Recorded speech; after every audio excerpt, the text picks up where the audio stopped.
अल्लाह ताला का अपने बंदों के लिए सबसे खूबसूरत तोहफा माँ है। एक मुद्दत से मेरी माँ नहीं सोई ताबश। मैंने एक बार कहा था मुझे डर लगता है।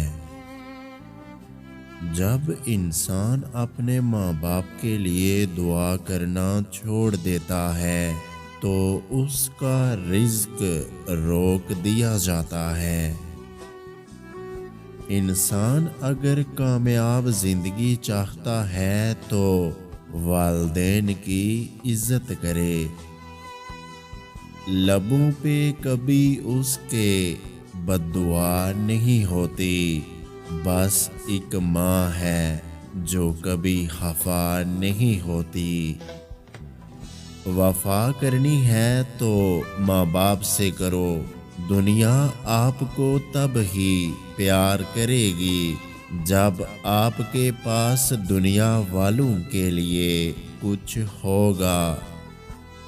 दुनिया में सबसे ज़्यादा दौलत उसके पास है जिसकी माँ जिंदा है।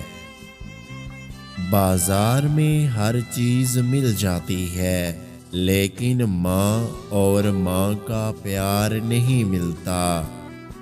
सख्त रातों में भी आसान सफ़र लगता है।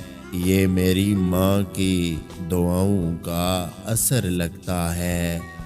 अगर आज की हमारी ये वीडियो आपको अच्छी लगी है तो हमारे YouTube चैनल को सब्सक्राइब करना मत भूलिएगा। अपना बहुत सारा ख्याल रखें, मुझे दुआओं में याद रखें। अल्लाह हाफिज़।